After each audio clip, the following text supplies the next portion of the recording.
ser justos ante Dios. Y Carlos el otro día explicó que íbamos a empezar una serie de todo el bien que nosotros tenemos en Cristo. Porque no hay peor cosa que la ignorancia. No hay peor cosa que no saber que tienes algo precioso y por no saberlo, no poder disfrutarlo. Y el enemigo, tanto a los que están allá afuera como los que estamos aquí, va a tratar por todos los medios de que nosotros estemos cegados, porque su estrategia son las tinieblas, el entenebrecimiento, y tú y yo vivamos vidas miserables, pidiendo muchas veces migajas a Dios y no sabiendo qué es lo que ya tenemos en Cristo. Y Carlos habló de una serie de doctrinas que vamos a ver, la santificación, regeneración, propiciación, y hoy yo quiero hablar de cómo ser justo ante Dios, que es lo que se suele conocer y estudiamos en los cursos de evangelismo como la doctrina de la justificación. Y aunque es una doctrina sencilla, es sorprendente lo que cuesta de asimilar en el corazón. ¿Cuánta gente, si yo hoy antes de hablar pasara un papel aquí preguntando ¿qué es la justificación? Os aseguro que nos sorprenderíamos de que la mayoría de la gente no tiene el concepto claro de lo que es la justificación. Y de hecho, esto lo vemos en el curso de Conéctate, cuando comenzamos y preguntamos a la gente algo tan básico que tiene que ver con la seguridad de salvación, y la mayoría de la gente no tiene seguridad de salvación. Por eso Pablo dice: a mí no me es molesto repetir las mismas cosas, y de hecho los judíos, los rabinos, su forma de enseñar era repitiendo y repitiendo, y cuando tú lees la Biblia ves que a veces en un mismo versículo dice lo mismo con diferentes palabras y expresiones, porque Dios quiere que lo que es muy importante, de aquello que depende nuestra salvación, tiene que repetirlo y repetirlo para que quede claro en nuestro corazón.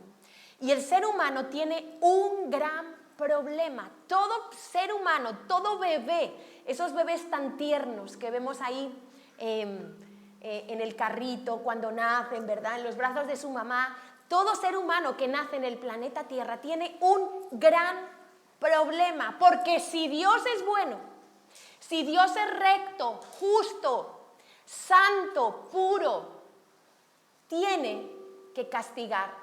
No hagáis experimentos, porfa, con el micro.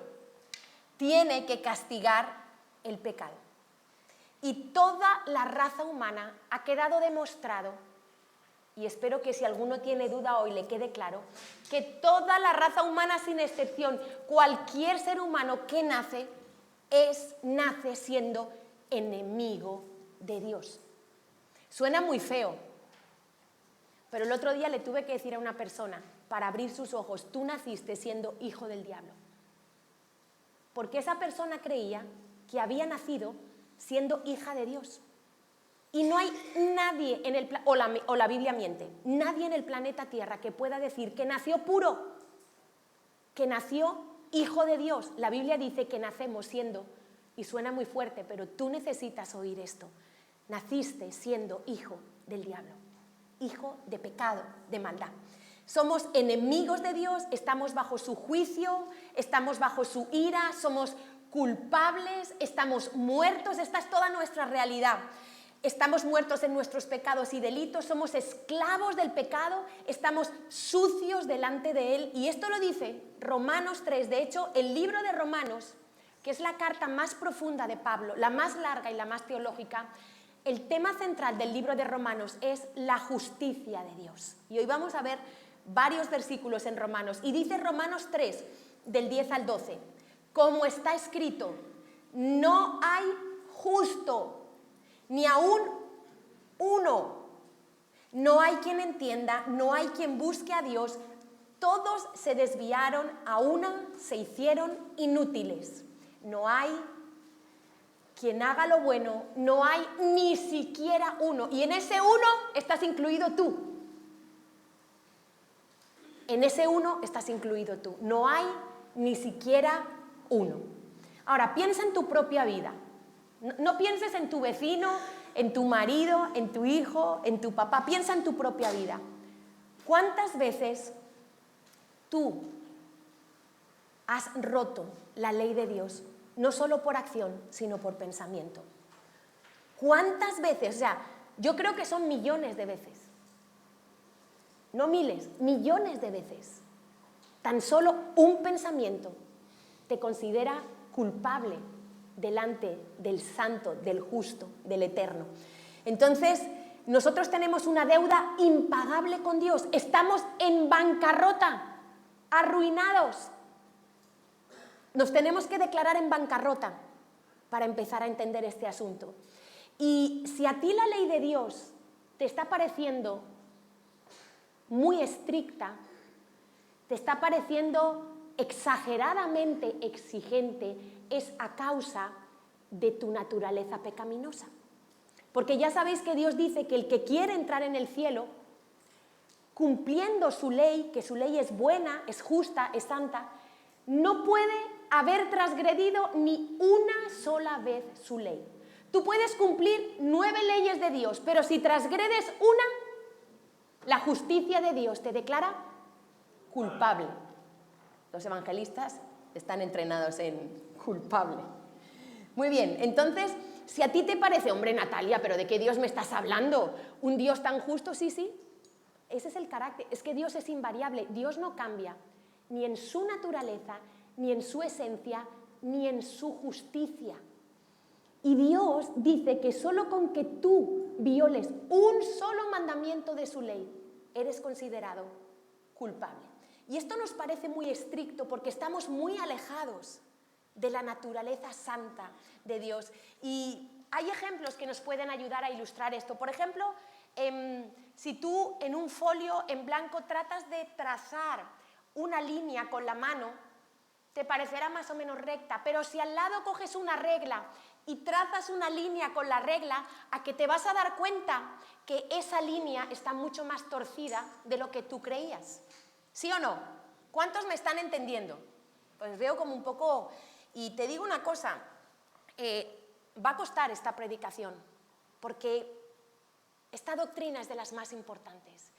Y si el enemigo consigue que tú estés en la iglesia, haciendo muchas cosas, sirviendo, haciendo infinidad de cosas que se supone que es bueno que hagamos los hijos de Dios, pero tú no entiendes cómo ser justo ante Dios, no habrá servido tu vida de nada aquí en la tierra, porque terminarás en una eternidad de condenación, alejado de Dios. Y yo sé que hoy te van a dar ganas de mirar el móvil, yo sé que hoy tu mente se va a ir pensando en la comida de mañana, de repente vas a hacer así, te vas a fijar en los zapatos del que está al lado, porque tengo la certeza absoluta de que el enemigo no quiere que tú entiendas esto. Y es muy difícil enseñar esto porque no se trata solo de una verdad doctrinal, se trata de algo que tiene que bajar a nuestros corazones, que tiene que convertirse en vida, que tiene que ser entendido espiritualmente. Y una cosa es tener los conceptos intelectuales y otra cosa es que esto baje para que sea vida y que se traslade en un fruto real en tu vida. Y por eso sé que hoy el enemigo, porque siempre es así, va a tratar de distraerte. Así que yo quiero pedirte que trates de hacer un esfuerzo mental, de atención, para prestar atención. Otro ejemplo, y esto lo sabrán muy bien los albañiles, aquí tenemos alguno que entiende de albañilería, Óscar, por ejemplo, ¿no? John, entonces, ¿todavía usáis las plomadas? ¿Se usa la plomada o no? Ya no se usa. Ahora ya hay mecanismos mucho más sofisticados, me imagino, ¿no? Y más precisos. Bueno, pero durante muchísimos años, durante miles de años, se ha usado en construcción, el que sepa de construcción, yo no sé nada, así que me disculpan si digo alguna barbaridad, pero se ha usado lo que se llama una plomada. Y esto es simplemente una cuerda, muy bien, aquí tenemos la fotografía que habla más que 1000 palabras, es una cuerda que termina con un peso que normalmente es cilíndrico y se ponía a la hora de levantar una pared, un muro, se colocaba y ahí sabían si realmente la pared estaba recta. ¿verdad? Y puede parecer, y lo único que utilizaba, y por eso nunca se equivocaba, es la ley de la gravedad, que no cambia. Por la ley de la gravedad quedaba completamente por el peso recto. Y se trataba de una guía. Yo me oigo enlatada, no sé si soy yo o... Se trata de una guía que ayuda a construir una pared, que parece fácil, pero levantar una pared sin una guía de referencia, y eso lo sabe la gente que está en ese mundo, es ciertamente muy difícil, porque es muy difícil determinar si la pared a simple vista está recta o no. Y mira, simplemente con que se desvíe 1 grado ya es un problema, ya esa construcción no vale. Da igual si es 1 grado que son 10 grados. Igualmente, solo lo que dice esa medida de plomada es realmente lo que sirve. Y en Amós 7, del 7 al 8, el profeta está exhortando al pueblo de Israel y le dice, me enseñó así, he aquí el Señor estaba sobre un muro hecho a plomo. Un muro hecho a plomo quiere decir un muro que se ha medido con la plomada y que ha quedado perfecto, que está completamente recta la pared. Dice, y en su mano, dice Amós, una plomada de albañil. Yahweh entonces me dijo, ¿qué ves, Amós? Y dije, una plomada de albañil. Y el Señor dijo, he aquí, yo pongo plomada de albañil en medio de mi pueblo Israel, no lo toleraré más. Y Dios usó una plomada para que el pueblo de Israel se diera cuenta que aunque en un tiempo fue fiel, estaban construyendo sus vidas sin la referencia correcta de lo que Él les había dado, los lineamientos, su palabra. Entonces Él estaba diciendo, cuidado, porque yo voy a traer juicio a base de mi estándar inmutable, no de lo que tú crees que es bueno o no es bueno. En Isaías 28, 17 dice, y ajustaré el juicio a cordel y a nivel la justicia. Y granizo barrerá el refugio de la mentira y aguas arrollarán el escondrijo. Y está hablando de la justicia de Dios. Y la justicia de Dios es inflexible. La justicia de Dios no cambia. Y nosotros no podemos pretender que podemos construir nuestras vidas bajo un sistema de valores que sea nuestro, que sea de los estándares del mundo, que digamos, bueno, un poquito por encima, yo vivo un poquito mejor que los que están ahí afuera, que no conocen a Dios. Bueno, yo soy suficientemente bueno, no soy tan malo, porque todo eso, no pienses que porque tienes pecados que otros no ven, pecados que hoy puedes esconder, pecados que quizá nos saltan a la vista, como la amargura, la envidia, la inmoralidad, la crítica, toda esa clase de cosas que guardamos en nuestro interior. No pienses que porque otros no lo ven o porque hoy no sale a la luz no va a tener consecuencias. Porque dice la palabra de Dios, y esto es algo que tenemos que considerar, que toda obra será traída a juicio. Toda obra que tú trates de esconder en tu vida, aquí en la tierra, de Dios, de otros, dice que va a ser traída a juicio. Dice que toda cosa encubierta será puesta a la luz, que los secretos de los hombres serán juzgados.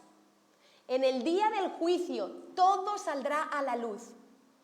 Mucha gente será avergonzada, porque los que trataron aquí de tapar su pecado, de vivir con su propia justicia, ese día todo será expuesto a la luz y todos lo verán.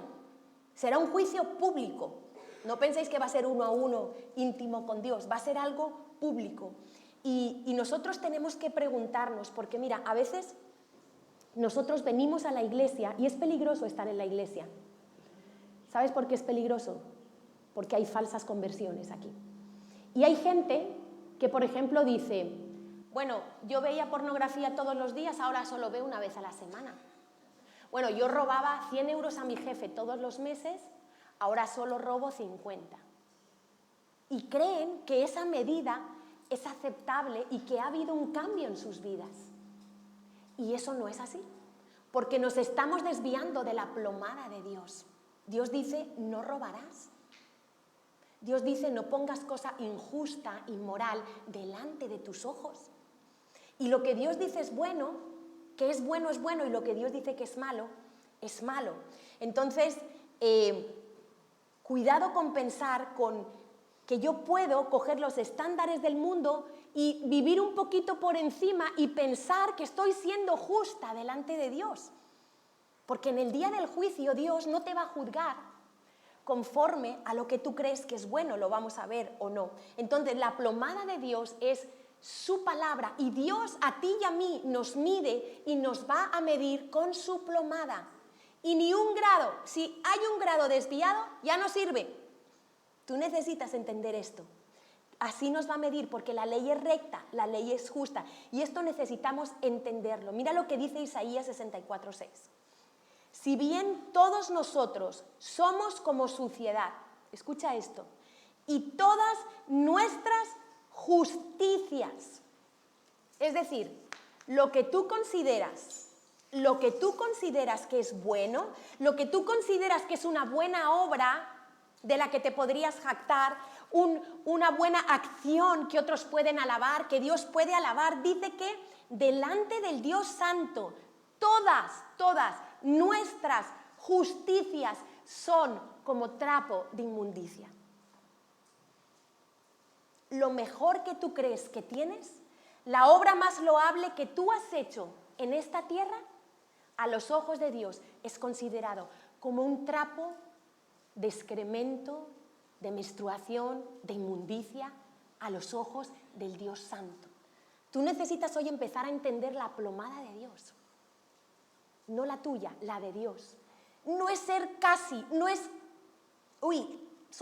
yo creo que soy suficientemente bueno. No, ¿qué dice la justicia de Dios? ¿Qué dice la medida de Dios? Porque eso es lo que se va a aplicar en el día del juicio. Y muchas veces empezamos a bajar los estándares de Dios y empezamos a normalizar el pecado en nuestras vidas. Y pensamos que porque venimos a una iglesia y levantamos nuestras manos y participamos de una alabanza a Dios y de cosas que hacemos, pensamos que podemos vivir un estándar de vida normalizando muchas cosas. Y empezamos a ser engañados, creyendo que ya somos justos y resulta que no lo somos, porque todavía estamos tratando de ser justos por nuestras fuerzas, por nuestras buenas obras o por nuestras propias justicias que nosotros consideramos que son suficientes, pero que no lo son. Y el gran problema del ser humano, de ti y de mí, es que un día enfrentaremos la justicia de Dios, no la tuya ni la mía, la justicia de Dios en el juicio de Dios. Y en el libro de Job se plantea un gran interrogante que nosotros nos tenemos que plantear. Dice Job 25:4. ¿Cómo pues se justificará el hombre para con Dios? Como diciendo, es imposible. Cuando yo entiendo lo justo y lo santo que es Dios y me miro a mí, digo, pero es imposible. Dice, ¿y cómo será impío el que nace de mujer? Dice la Nueva Traducción Viviente, ¿cómo puede un mortal ser inocente ante Dios? ¿Puede alguien nacido de mujer ser puro? Este es un gran interrogante que plantea la palabra de Dios. Y debido a nuestra mente caída, o sea, nosotros tenemos que entender, como decía el rey David, en pecado me concibió mi madre. Nosotros hemos nacido siendo, como la expresión dice, uña y mugre con el pecado. ¿Habéis oído esa expresión, no? Bueno, pues nosotros hemos nacido ahí enlazados, completamente pegados, mezclados con el pecado. Y por esa naturaleza caída, esa mente caída, se nos atraganta el entender cómo Dios, la manera, la forma como Dios hace justa a una persona. Porque esa es la mayor dicha que un ser humano puede tener. Ser considerado justo ante Dios te quita todos los problemas, y todos es todos. Porque estar enemistado con el Dios del universo es lo peor que le puede pasar a un ser humano. Y esta verdad que es tan trascendental, necesitamos hoy abrir nuestro espíritu y decir, Señor, yo quiero entenderlo, yo quiero comprenderlo. ¿Por qué? Porque es una doctrina que me he dado cuenta que cuesta mucho de asimilar. O sea, aunque alguien te repita la verdad de esta doctrina con palabras, muchas veces esa persona no lo vive, no lo experimenta y se ve por el fruto de nuestras vidas. Muchísimos mártires han muerto por defender esta verdad. Martín Lutero fue el que un día, leyendo el libro de Romanos, siendo un monje de la Iglesia de Roma, donde la Iglesia de Roma, uno de los grandes y falsas doctrinas que ha esparcido y que pareciera que está tatuada en la mente de todos los seres humanos, diría yo, es que sí, Cristo sí, pero hay que hacer obras. Hay que hacer algo más. No es solo Cristo, no es solo creer. Entonces, yo veo que Satanás, estamos en un terreno peligroso porque Satanás no quiere soltar lo que es suyo y a Satanás le encanta que tú estés aquí sentado siendo un religioso, viviendo todavía en condenación, tratando de esforzarte por ser agradable a Dios. ¿No has entendido? Todavía no has entendido la doctrina de la justificación.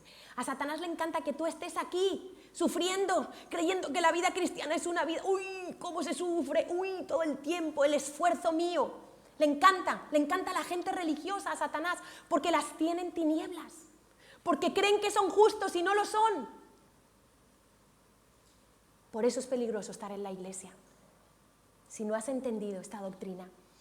Y yo veo que Satanás ha esparcido muchas falsas imitaciones, como lo que dice la Iglesia de Roma, ¿verdad? Sí, Cristo, pero yo tengo que hacer obras. Argumentos que son más fácilmente asimilables para tu carne. A tu carne le gusta más que le digan, oye, tienes que rezar 3 Padres Nuestros, tienes que subir 4 escaleras para que Dios te perdone. Eso le gusta más a la carne. La carne no entiende la gracia. Y un día, Martín Lutero, que le decían que tenía que subir unas escaleras para hacer un sacrificio, había unas escaleras en Roma, tenían que hacer un sacrificio, tenían que sufrir, subir de rodillas, y él un día estaba afligido en su interior y dijo, pero ¿esto cómo puede ser? Y un día leyó en un salmo, líbrame en tu justicia. Y él dijo, pero ¿cómo la justicia de Dios me puede librar si la justicia de Dios solo me condena? Y ahí fue donde él terminó leyendo el libro de Romanos y fue llevado a la luz. Y ese día Martín Lutero nació de nuevo y ese día comenzó lo que se conoce como la Gran Reforma Protestante, donde el cristianismo volvió a su ser, volvió a los orígenes de realmente el evangelio que Cristo nos dejó. Y yo veo que hoy Satanás tiene un programa de adoctrinamiento mental. Esto es muy sutil. Yo sé que te lo estoy diciendo y te parezco exagerada. Quizá algunos están pensando que he exagerado, porque eso es lo que hace Satanás. Hacer ver que todo es normal, que sus argumentos son normales y él fabrica evidencias para que los creamos. Y Satanás tiene un adoctrinamiento mental que enseña que la justicia de Dios funciona como una balanza. Y te asombraría saber qué cantidad de religiones creen que depende de una balanza, que si tus buenas obras son más que las malas, Alá te perdonará, dicen los musulmanes, también los católicos, los budistas, aún gente que, los agnósticos, sí, yo soy buena persona, hombre, pero yo he compensado con mis cosas buenas que he hecho, creyendo que se puede tapar delante de un Dios santo o borrar todos tus pecados por alguna cosa buena que la Biblia dice que son trapos de inmundicia, en realidad tus propias justicias. Entonces, esta idea ha sido tatuada en el cerebro de muchísimas personas, por eso todavía hay gente en la iglesia que vive con condenación. Todavía hay gente que está tratando de salvarse a ella misma, de ser santa delante de Dios por sus esfuerzos, por no pecar, por hacer sacrificios, por hacer ayunos. El ayuno no es ningún sacrificio para dar pena a Dios, ahí para torcer el corazón de Dios y el oído de Dios que nos escuche, no. Carlos lo decía antes, el ayuno es una decisión, dejo de comer porque quiero matar más mi carne, quiero tener más de Dios, quiero estar en la frecuencia, porque muchas veces la carne, estar tan saciados de cómo vivimos en nuestra sociedad, nos impide escuchar a Dios. Y en verdad los seres humanos nos encanta justificarnos. ¿A qué me refiero? Cuando un padre, nos encanta justificarnos a nosotros mismos por nuestro orgullo, cuando un padre corrige a su hijo, pocas veces un hijo se calla. Pero es que yo... Lo mismo pasa en la iglesia. En la iglesia pues toca estar ordenando, corrigiendo continuamente, y cuando vas a corregir a alguien, o el coordinador de un ministerio, el líder de turno, oye, mira, llegaste tarde, oye, que... La mayoría, yo te diría el 99% de las veces, lo primero que sale de nuestra boca es justificación. Pocas veces decimos, perdón, es verdad. Es que a mí me pareció, es que yo creí, es que yo pensé, es que el autobús pasó tarde, es que... Pero di la verdad, es que saliste de casa 10 minutos tarde. Pero ¿por qué pensaste? Si tu coordinador te dijo, haz el café así, ¿por qué quisiste pensar que tú lo podías hacer mejor que la instrucción que te han dado? Es el orgullo que tenemos, hacerlo a nuestra manera. Mira, ¿sabes dónde se forma el carácter en la iglesia? No se forma aquí sentaditos como estáis, que tenéis una cara de buenos todos desde aquí. De verdad que tan bonitos hoy, todos bien vestiditos, duchaditos, supongo, con su colonia. Es que de verdad que qué buenos, qué buenos. Señor, toma una fotografía. Entonces, pero el carácter en realidad en la iglesia, ¿sabes cuándo se forma? En el roce del servicio. Por ejemplo, cocina. Cocina es un ministerio donde el carácter te lo forma sí o sí. Entonces, ahí hay fuego, fuego del Espíritu. Entonces empiezas a servir en cocina y resulta que tú has sido cocinera y cocinero. Y tú estás acostumbrado a hacer las cosas de una manera y te ponen de líder de turno a una persona que no ha trabajado nunca en cocina, salvo en la iglesia. Entonces es un nivel medio, pero es tu autoridad. Y entonces estáis cocinando y te dice, bueno, vamos a hacer primero la cebolla y el pimiento y lo vamos a cortar así. Pero tú, como te crees tan listo, porque ya tienes mucha experiencia, ¿verdad? No tienes ni idea. Empiezas a hacerlo de otra manera. No solo eso, en cuanto esa persona sale de la cocina, te das el lujo de decirle a los demás que lo hagan como tú lo estás haciendo. Eso se llama control, se llama rebeldía, ¿vale? Entonces, Dios te va a empezar a sacar del corazón cosas disfrazadas de cosas buenas que tú crees que no tienes, pero cuando nos toca sujetarnos, aprender a obedecer, amigo, ahí te das cuenta y dices, wow, cuánta porquería tengo. Me encanta hacer las cosas a mi manera, me encanta sujetarme a alguien que yo considero inferior a mí. Cuidado, que es que Dios aquí llega hasta lo profundo de nuestro corazón. Entonces nos encanta justificarnos. Mira lo que dice la Biblia en Proverbios 26. Muchos hombres proclaman cada uno su propia bondad. Y cuando vamos a evangelizar en la calle, esto es así. Ah, no, pero yo no creo que a Dios le... Hombre, una mentirita, pero yo lo hago para no hacer daño. Dios no me va a considerar que eso es malo. Su propia bondad. No, hombre, acostarme con mi novio, pero si yo lo quiero a mi novio, nos vamos a casar, pero cuando tengamos dinero nos casamos. Pero, hombre, nos queremos. ¿Cómo me vas a decir, Natalia, que no me voy a acostar con mi novio y que eso le parece mal a Dios? La plomada, por favor. Vuelve a la plomada. Entonces, dice, muchos hombres proclaman cada uno su propia bondad, pero hombre de verdad, ¿quién lo hallará? Romanos 10:3, está hablando de los judíos, Pablo, porque ignorando la justicia de Dios y procurando establecer la suya propia, no se han sujetado a la justicia de Dios. Los judíos rechazaron la justicia de Dios. Cuando vino el Mesías, no lo reconocieron, no lo aceptaron, estaban esperando un líder político, un líder que iba a liberarlos del imperio romano, y ellos rechazaron y quisieron seguir justificándose, creyendo que eran justos porque eran los hijos de la promesa, los que tenían la ley, los descendientes de Abraham. Y Pablo sufría tanto por su pueblo. Pablo llegó a decir, era tal el sufrimiento de Pablo por la salvación de su pueblo, que dijo, escogería yo ser anatema, cosa maldita, es decir, separado de Cristo, es decir, terminar en el infierno con tal de salvar a alguno de los míos. El sufrimiento, la frustración muchas veces de Pablo, que siempre terminaba en peleas con los judíos, lo querían matar en la sinagoga, eso era una cosa, revolucionaba, y los judíos resistían, el espíritu de resistencia que nos compartía Carlos el otro día, resistían la verdad de Dios.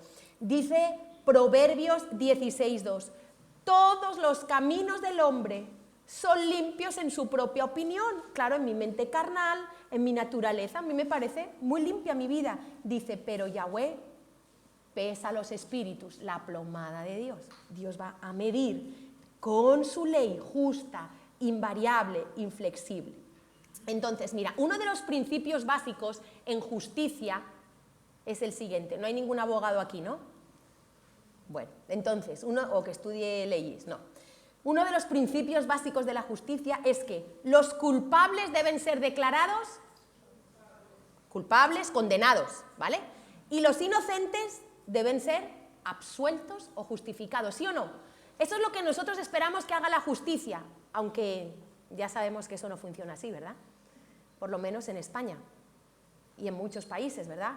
Porque el gobierno se saca de la manga amnistías, de repente se le borra de la mente al gobierno todos los delitos de ciertas personas. Eso es lo que quiere decir amnistía, viene de amnesia. Y algunos creen que Dios va a hacer una amnistía en el día del juicio. No, no, olvídate, Dios no va a hacer ninguna amnistía. Eso solo lo hacen hombres corruptos aquí. De repente, de repente lo que hiciste, mira, la ley decía que era malo, pero ahora, ¿sabes qué? Ahora me interesa que no sea malo y ¿sabes qué?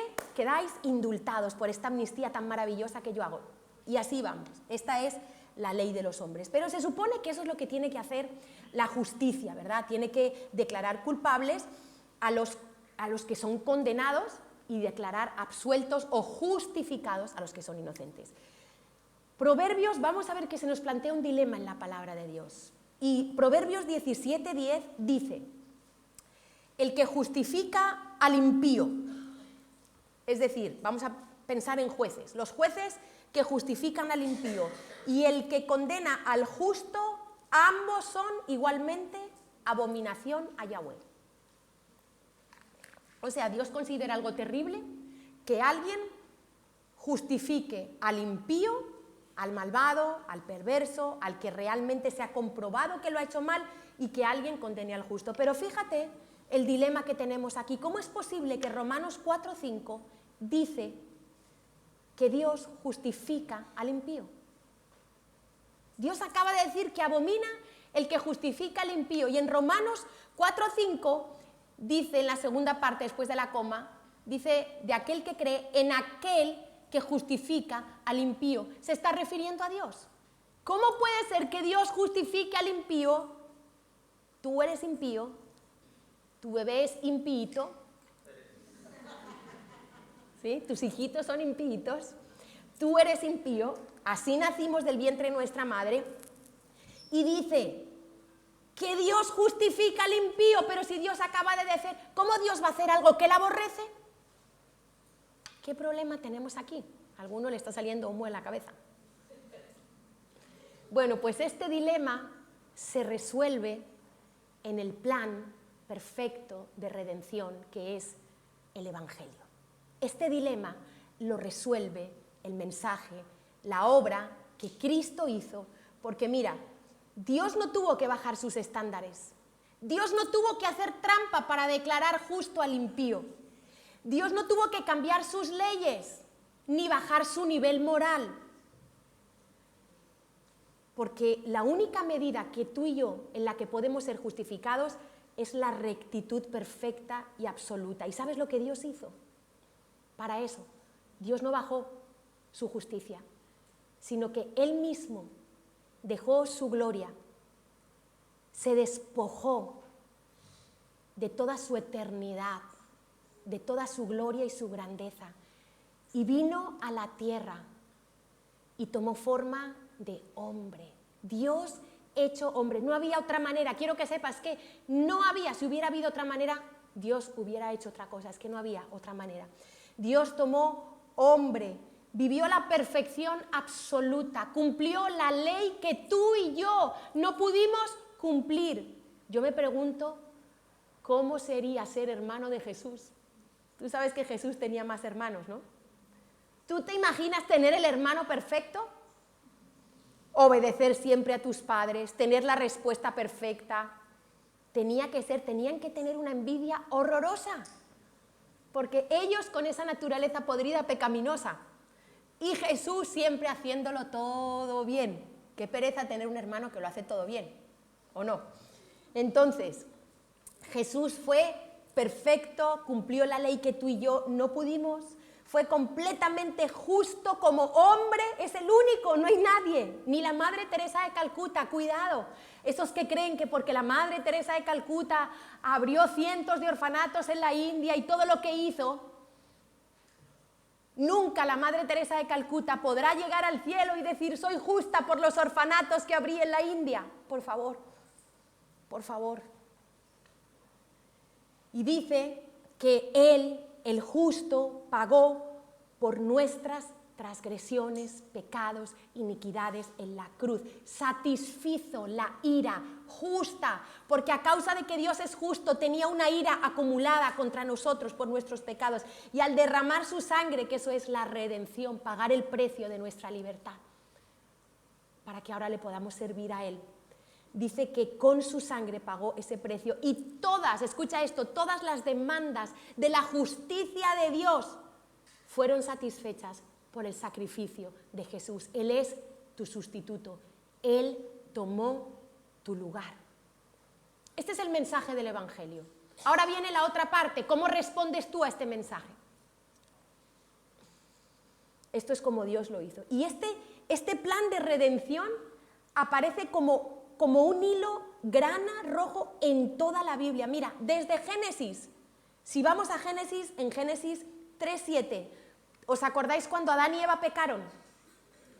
De repente se escondieron de Dios, tuvieron miedo, antes estaban desnudos y no se avergonzaban, de repente se dieron cuenta que estaban desnudos, ¿y qué dice la Biblia que hicieron? Génesis 3:7, fueron abiertos los ojos de ambos y conocieron que estaban desnudos. ¿Y qué hicieron? Se cosieron hojas de higuera y se hicieron delantales. Aquí comenzó la religión humana. El hombre haciendo algo para hacerse justo, para cubrir su pecado delante de Dios. Aquí es el comienzo de toda religión diabólica. El esfuerzo humano. ¿Qué hicieron? Ellos mismos se cosieron hojitas de higuera para taparse. Se olvidaron de quién era Dios, que Dios lo ve todo, Dios ve a través de las hojas de higuera.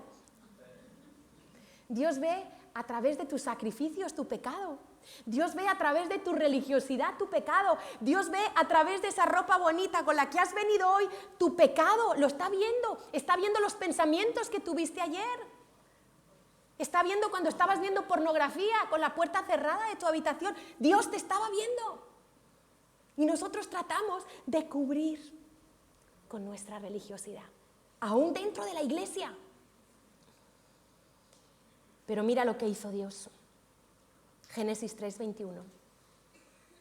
Y Yahweh Dios hizo al hombre y a su mujer túnicas de pieles y los vistió. Dios le arrancó esas hojas de higuera a Adán y Eva.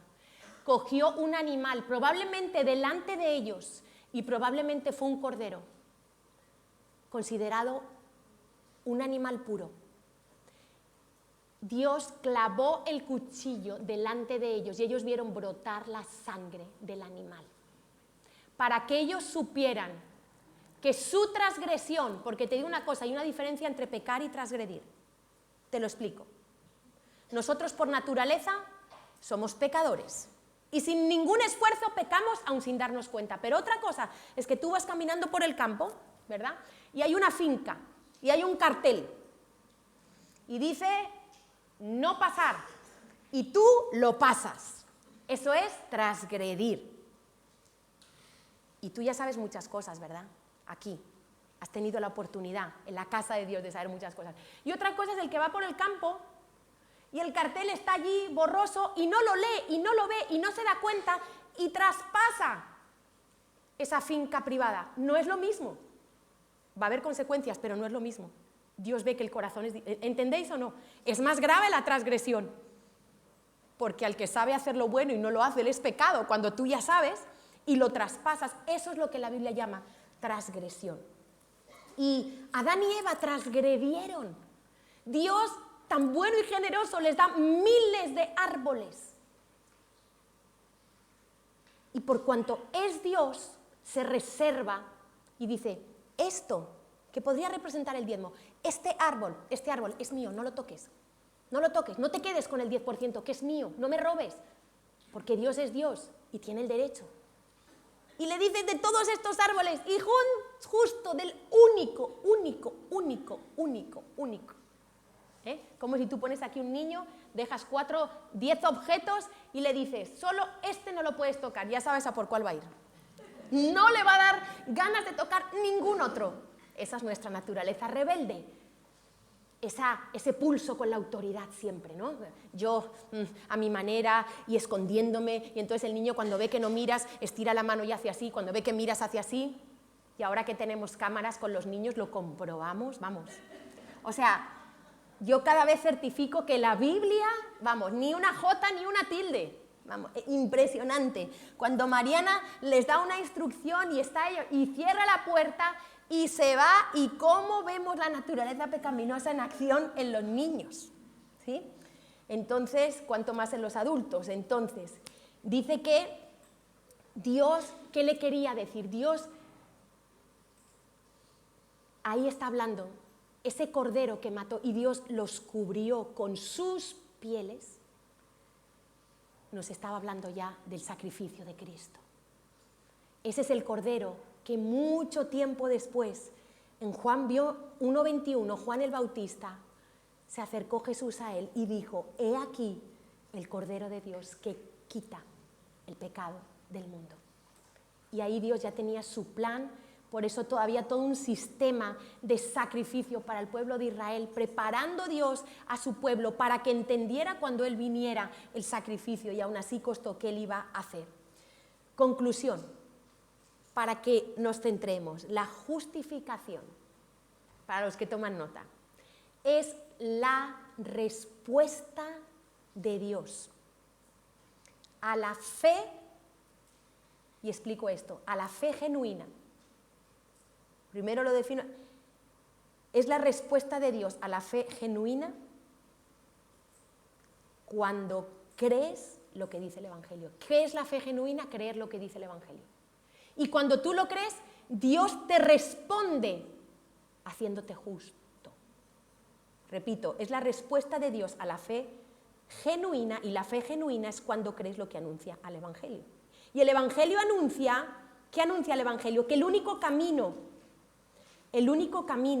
por el cual el hombre puede volverse justo a los ojos de Dios es aceptando el sacrificio de Jesús. Esto es lo que anuncia el Evangelio.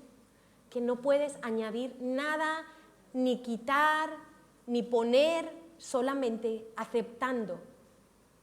¿Y qué hace Dios cuando te justifica? Simultáneamente te perdona y te declara perfecto y sin pecado. Aquí tienes la respuesta de cómo Dios justifica al impío. A través de la fe en Jesucristo. Justificar quiere decir ser hecho justo. Ser exonerado, sin culpa, como si nunca, escucha esto, ser justificado es una dicha tan grande, porque en esa declaración y cuando tú crees lo que Cristo hizo, Dios te deja como si nunca hubieras pecado. Cualquier pecado, el más atroz, y aquí tenemos a nuestro amigo que nos encanta su testimonio, Carlos Catari, que muchos lo conocéis. Y una vez en el redil, alguien hizo una pregunta a la mujer de Carlos Catari. Y le dijo, una pregunta para mí mal planteada. ¿Cómo te sientes siendo la esposa de un ex homosexual? Eso es alguien que quizá la gracia todavía le falta, tiene capas que resisten la gracia de Dios. Y ella dijo, es que mi marido no es un ex homosexual, mi marido nunca ha sido homosexual, él es una nueva criatura. ¿Estáis entendiendo? Un hombre que se había prostituido, que había estado en lo más rastrero, miles y miles de relaciones horribles. Y la mujer contesta, mi marido no es un ex, eso lo diría un religioso. Todavía estoy luchando, todavía estoy pidiéndole perdón a Dios, todavía estoy haciendo sacrificios para que Dios me perdone. No. Él simplemente aceptó la gracia. Creyó que Jesucristo, que la sangre de Jesucristo era suficiente, más que suficiente para perdonar y limpiar su vida de todas sus maldades, porquerías y suciedades. Y como él lo creyó, vino la gracia de Dios sobre él para hacer algo completamente nuevo. Un corazón nuevo donde se fue el deseo de la atracción al mismo sexo.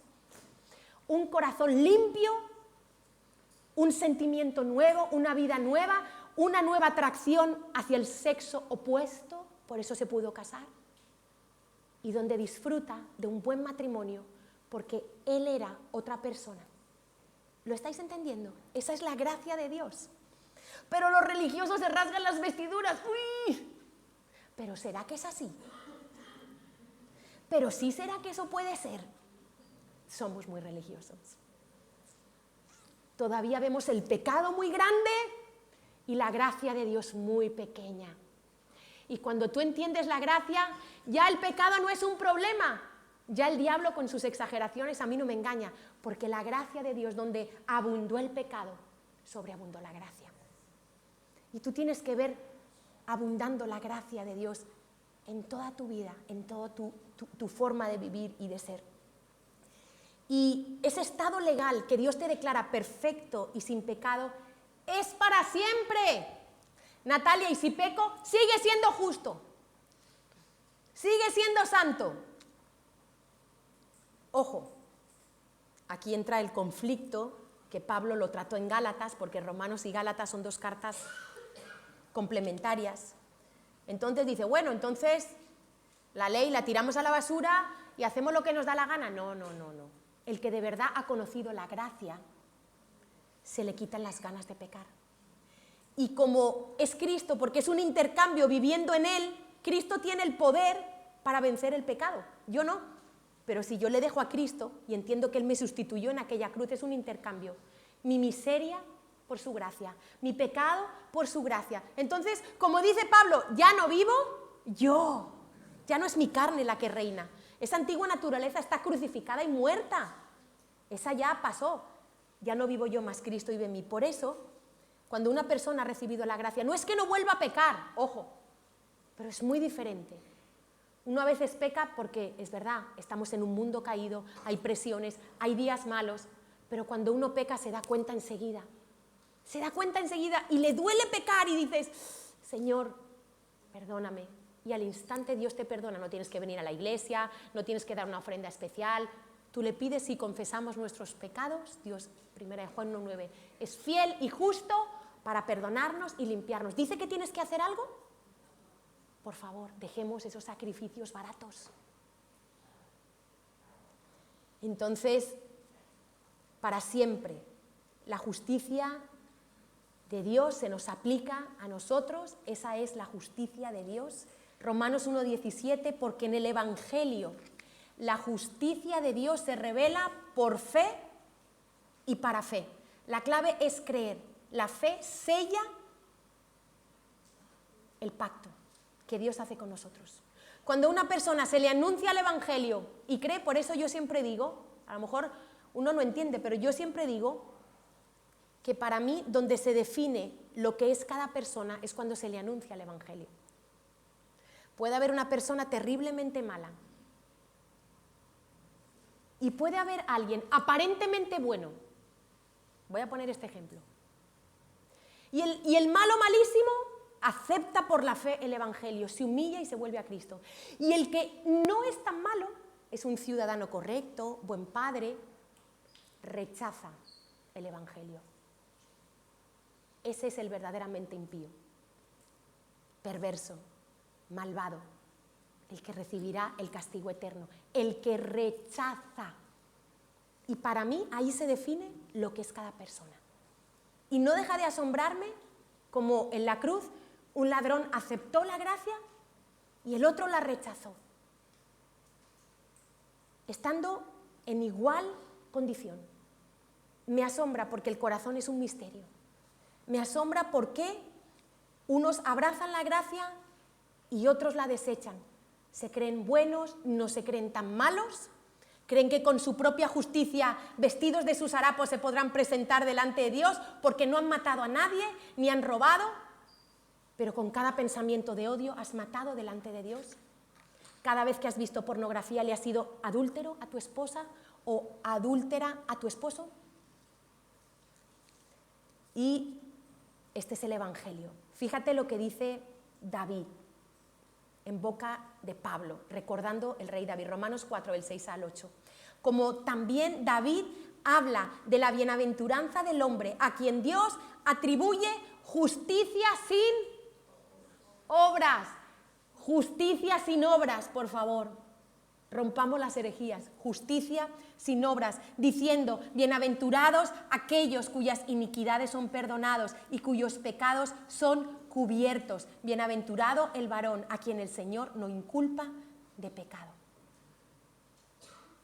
Y el primer problema para resolver en nuestra vida es lo que decía Job. ¿Cómo? ¿Podrá algún mortal ser justo delante de Dios? Sí, creyendo el Evangelio. Esa es la respuesta. No haciendo nada, no esforzándose en ser mejor, no esforzándose en pecar menos. Ese es un enfoque religioso. No te esfuerces en pecar menos. Quizá no has tenido victoria sobre el pecado todavía o sobre X pecados porque no has entendido ni has recibido la gracia, no te has despojado de tus propias justicias para dejar que Dios te cubra con su justicia. Mira, hay un error en entender lo que significa la palabra fe. La gente cree que la palabra fe es estar de acuerdo intelectualmente con el Evangelio. Eso no es fe. Eso no es fe. La palabra fe en el original griego y en el original hebreo se refiere, describe primero el carácter y después lo que uno cree. Explico esto. La palabra fe significa en su sentido original fidelidad y compromiso. Fidelidad y compromiso. Entonces, el Evangelio es el poder de Dios. Acabamos de leer en Romanos 1:17, para los que por el compromiso con Dios creen lo que Él declara. La fe verdadera, genuina, implica un compromiso completo de vida. No es que en unas áreas tomas en cuenta lo que Dios dice, pero en estas no.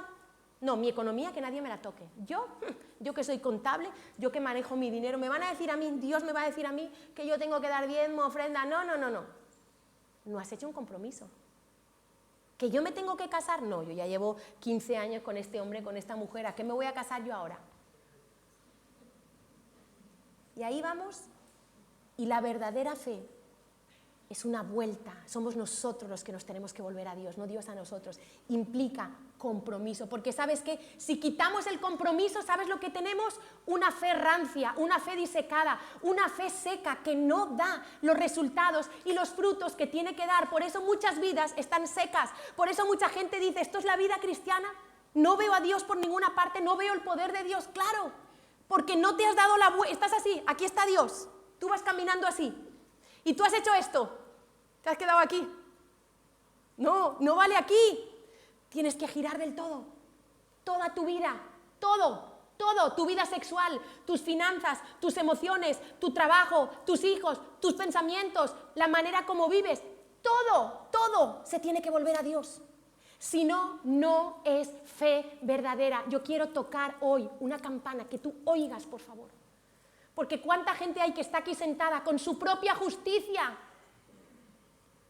creyendo que porque ha hecho esto, porque ahora roba un poquito menos, fornica un poquito menos, dice menos palabritas. No, te tienes que volver completamente.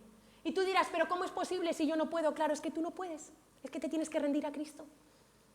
Es que estamos vendidos al pecado, mi carne está vendida al pecado. Pero cuando yo me rendí a Cristo completamente, Señor, no puedo, me rindo. Ahí vino la gracia de Cristo sobre mi vida. Y desde hace 31 años he visto la victoria de Cristo en mi vida. Pero no por mí, sino por dejarlo a Él vivir en mí. ¿Y cómo cuesta? Si tú todavía crees que la vida cristiana hoy es una carga, qué pesadez, qué sacrificio, tú no has sido tú todavía no has recibido la justicia de Dios. No has recibido la gracia de Dios. Porque vamos a ver los beneficios. Y yo quiero preguntarte, ¿tú has sido justificado de verdad? ¿Has sido hecho justo a los ojos de Dios? ¿Tú experimentas, escucha esto, la justicia de Dios a tu favor o en tu contra? Porque yo tengo la justicia de Dios a mi favor. Yo como ese cartel, vivo así. He sido declarada, qué bienaventuranza, soy justa, soy limpia, soy... Esta semana le decía a alguien, ¿sabes que tú no puedes hacer nada para ser más agradable a Dios? ¿Qué estás haciendo? ¿Qué piensas que estás haciendo? ¿Qué crees que quieres que Dios te ame más? Si es que en el día que Dios te declaró justo, ya agradaste al máximo a Dios porque la justicia de Cristo se te aplicó a ti y Dios dijo, este es mi Hijo amado, en el cual tengo complacencia. Y no hay nada que tú hagas que pueda hacer que Dios te ame más o te ame menos, ni servir en la iglesia.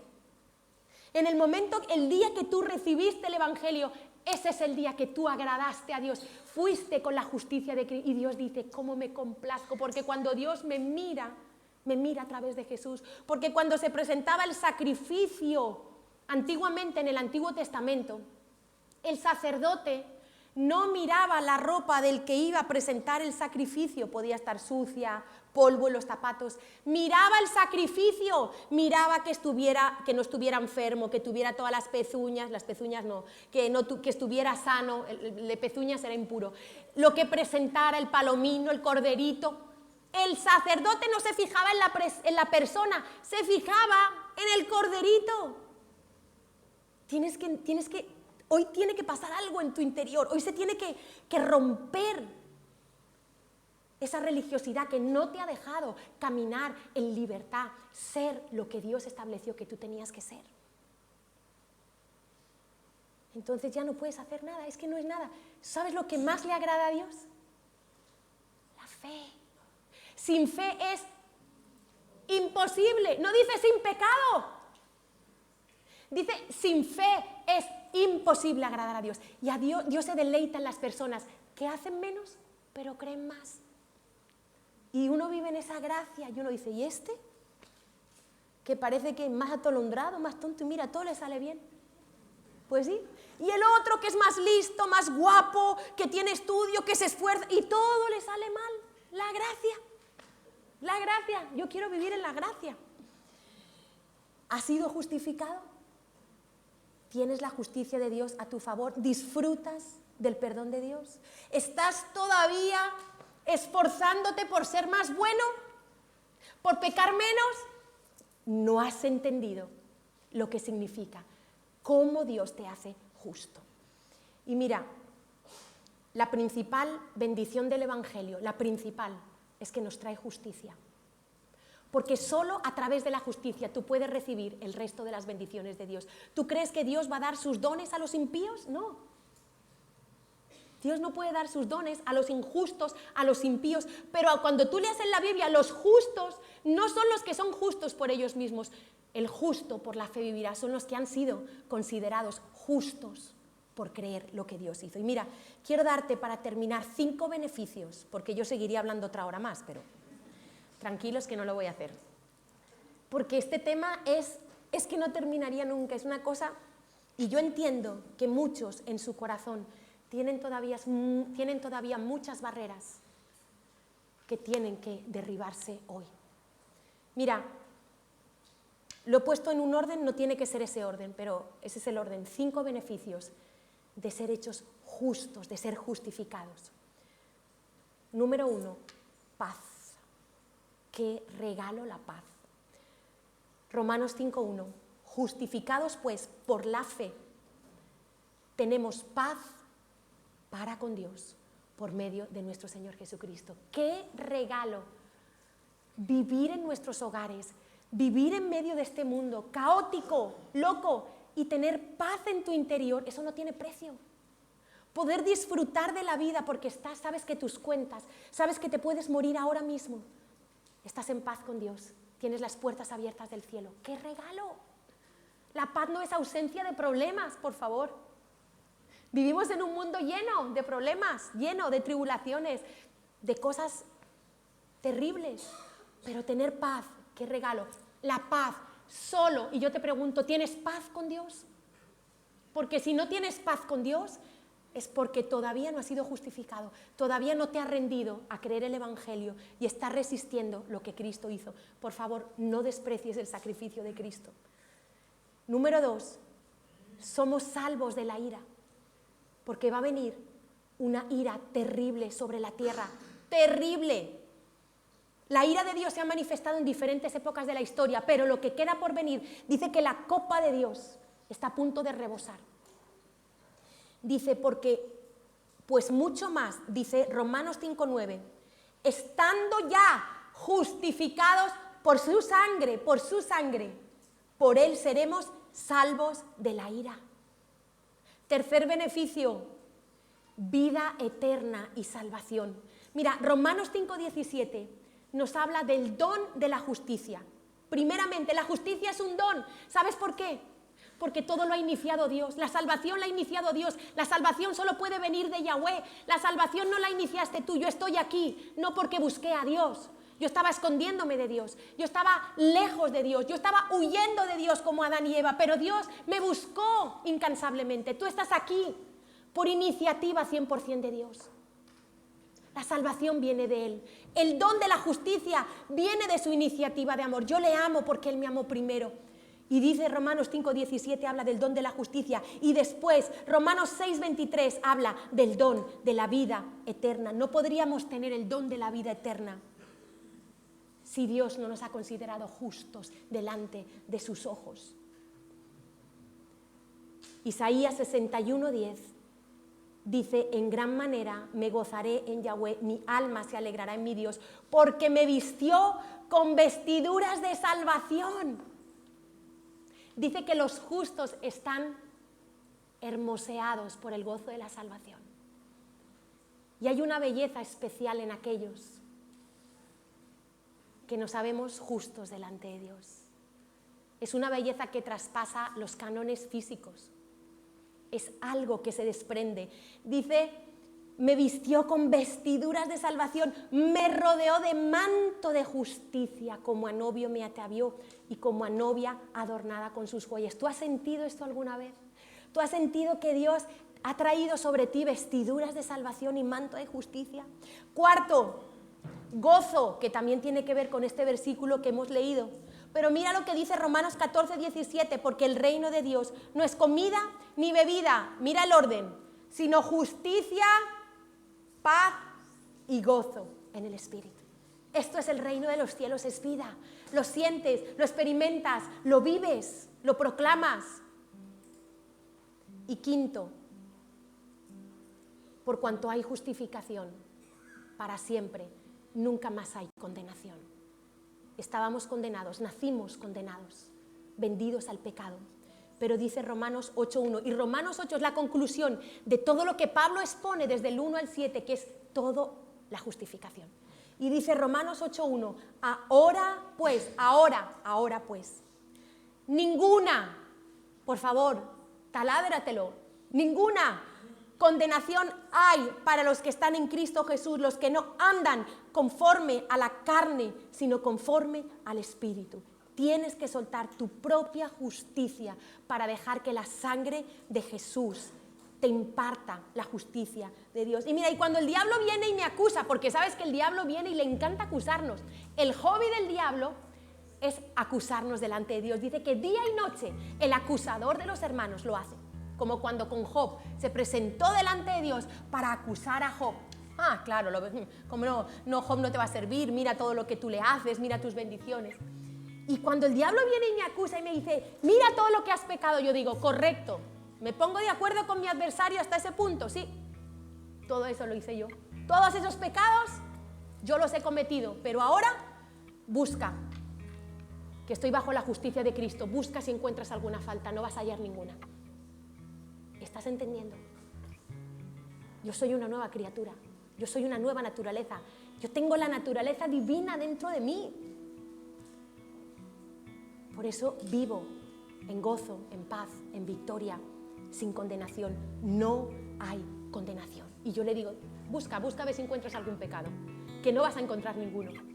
Estoy bajo la sangre del Cordero. He sido cubierta.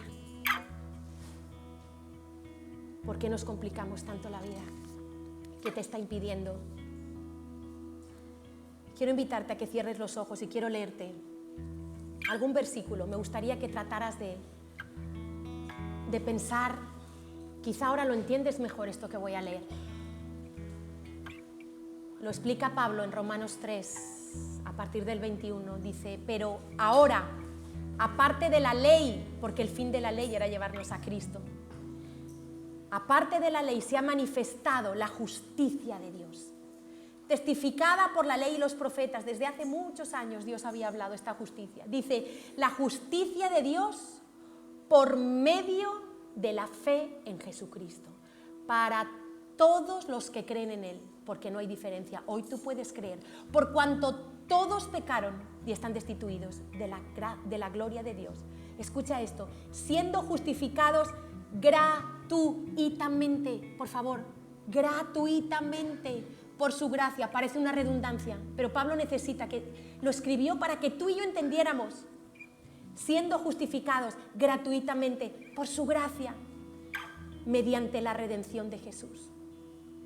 Dice en el 27, ¿dónde pues está la jactancia? Queda excluida. ¿Por cuál ley? ¿Por la de las obras? No, sino por la de la fe. La gracia solo puede actuar cuando hay fe. Esto es muy importante que lo entiendas. Si hay obras, si hay esfuerzo humano, si hay jactancia, la gracia queda anulada para tu vida. Si tú quieres hacerte justo delante de Dios y seguir viviendo, no solo recibir la salvación, sino seguir viviendo la vida cristiana por tu propio esfuerzo, la gracia se anula. La gracia se anula. Por eso dice Pablo, al que obra no se le cuenta el salario como gracia, sino como deuda. Cuando tu jefe te paga al final de mes, ¿a que no es un regalo? Es una deuda porque has trabajado, te lo debes, ¿sí o no? Pero dice, al que no obra, sino cree aquel que justifica al impío, su fe le es contada por justicia. Si hoy no sueltas esa religiosidad de todavía querer justificarte tú delante de Dios, querer ser justo, esforzarte tú, la gracia queda anulada. Si hay jactancia, mérito del hombre, no puede actuar la gracia. Y no puede ser más fácil. Es que es tan fácil. Pero se tiene que romper aquí dentro esa mentira. Juan 3, 14, 15. Como Moisés levantó la serpiente en el desierto, así es necesario que el Hijo del Hombre sea levantado. Hubo un juicio en Israel, la gente estaba muriendo y Dios le dijo a Moisés, levanta la serpiente de bronce y todo aquel que la mire será salvo, será sano. No tenían que hacer nada. Solo mirar a la serpiente y quedaban sanos al momento. Y dice, como Moisés levantó a la serpiente, así es necesario que el Hijo del Hombre sea levantado, para que todo aquel, quizá las palabras más universales que se han oído del Evangelio, que lo repiten luego en el 16, para que todo aquel que en Él cree no se pierda, mas tenga vida eterna. Cierra tus ojos y yo quiero invitarte a que hoy mires a Jesús. Isaías dijo, mirad a mí y sed salvos todos los términos de la tierra, porque yo soy Dios y no hay más. Yo quiero invitarte que hoy dejes de mirarte a ti mismo, tus fracasos, tus errores. Eso no es ningún impedimento para Dios porque Él ya pagó el precio. El único impedimento para Dios es que tú sigas poniendo tu mirada en ti, en tu pecado, en tu esfuerzo, en tu propia justicia. Y hoy lo único que tienes que hacer es mirar a Jesús, amándote en aquella cruz, derramando su sangre en aquella cruz, diciéndote yo te amo, ven a mí, diciéndote por favor no hagas nada más, solo cree en lo que yo hice por ti.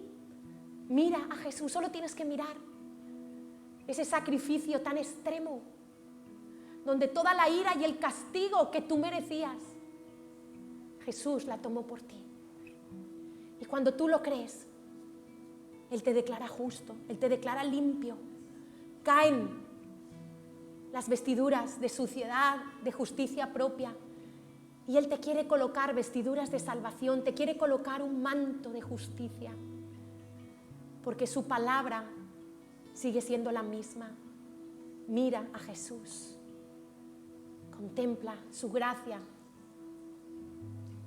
Contempla su amor desbordante.